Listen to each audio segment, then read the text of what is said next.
মাটিতে রুটি রুজির খোঁজে গিয়ে নিভে গেল বীরভূমের বাহিনীর এক প্রদীপ। মাত্র 32-এ অসীম দাস রাজমিস্ত্রির কাজ করতে গিয়ে হঠাৎ অসুস্থ হয়ে শেষ নিঃশ্বাস ত্যাগ করেন তিনি। চেন্নাই থেকে তার মরদেহ ফিরল নিজের গ্রামে, আর সঙ্গে ফিরল এক অসমাপ্ত স্বপ্নের গল্প। অর্থহীন পরিবারের পাশে দাঁড়ালেন জেলা সভাধিপতি কাজল শেখ, মানবতার এক নিঃশব্দ উদাহরণ। আজ বাহিরি কাজে এক অসীম বেদনার নাম হয়ে গেল অসীম দাস। হঠাৎ বমি করছিল, দিয়ে বমি করতে করতে বুকে যন্ত্রণা আরম্ভ হয়েছিল। দিয়ে বুকে যন্ত্রণা দিয়ে আমাদের এখানকার দুটো ছেলে ছিল, দিয়ে বললো যে ছোটো হাসপাতালে ভর্তি করেছি। দিয়ে ছোটো হাসপাতাল জবাব দিয়েছে, দিয়ে বড় হাসপাতাল ভর্তি করেছি। দিয়ে শনিবার ভর্তি করেছিল, রবিবার দিনে খবর দিচ্ছে মারা গিয়েছে। আর কোথায় ভর্তি করেছিল? কোন চেন্নাই? এখানে কাজ করছিল? হ্যাঁ হ্যাঁ। কবে কাজে গেছিল? কাজে গেছিল ভাদ্র মাসে। হ্যাঁ। এখন কি বাড়ির একাই? হ্যাঁ, না দুই ভাই। ছেলে মেয়ে? তিনটে ছেলে, একটা হাতে প্রবলেম। না, হঠাৎ কাজে গেল বাইরে? ছেলে অপারেশন করাবো বলে বাজে গেছিল। কিসে কাজ করতো? রঙে। আপনার নাম? সখী দাস। সভাধিপতি এসেছিল? হ্যাঁ, কি জানালো?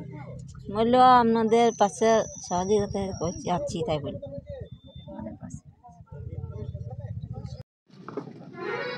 দেখুন, আপনারা দেখতে পেলেন কান্নার রোল। শুধু পরিবার নয়, গোটা গ্রাম তথা পার্শ্ববর্তী গ্রামের মানুষ কীভাবে হাহাকার করছে। এটা একমাত্র বিজেপি সরকার। বাংলাকে বঞ্চনা, বাংলা ভাষায় কথা বলি, এটাই আমাদের অপরাধ। এর জন্য দেখেছেন কয়েকদিন আগে আমাদের কসবা অঞ্চলের একজন আদিবাসী সম্প্রদায়ের ছেলেকে নিষ্ঠুর নির্মমভাবে হত্যা করে তাকে রেল লাইনের মাঝে ফেলে দেওয়া হয়েছিল।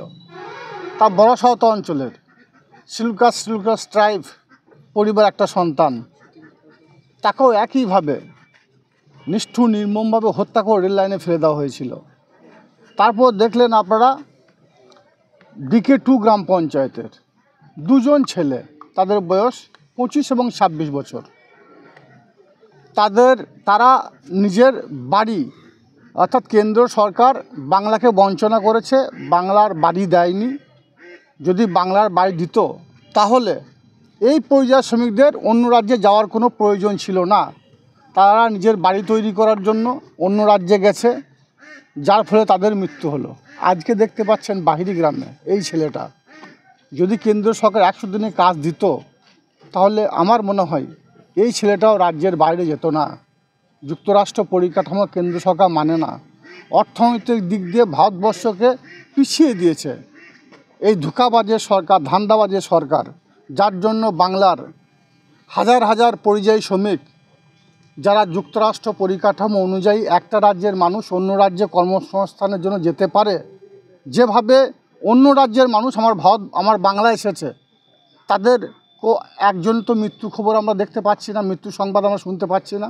তারা স্বাধীনভাবে কাজ করছে। এটাই গণতান্ত্রিক দেশ, এটাই হওয়া উচিত।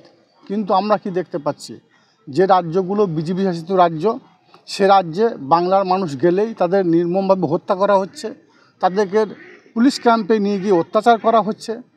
তারা বাংলা ভাষায় কথা বলে বাংলাদেশ পাঠিয়ে দেওয়া হচ্ছে। আপনাদের মাধ্যমে সারা বাংলার বিভিন্ন প্রান্তে যেসব সাধারণ মানুষ আছে যারা কর্মসংস্থানের জন্য অন্য রাজ্যে যাচ্ছে, তাদের উদ্দেশ্যে একটাই বার্তা দেবো, ফিরে আসুন বাংলায়।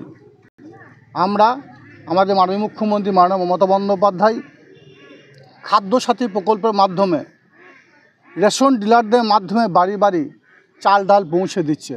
দুবেলা দুমুঠো ডাল ভাতের অভাব হবে না, কারণ আমাদের মাথায় বঙ্গজননী বাংলার মা মাননীয় মুখ্যমন্ত্রী মাননীয় মমতা বন্দ্যোপাধ্যায়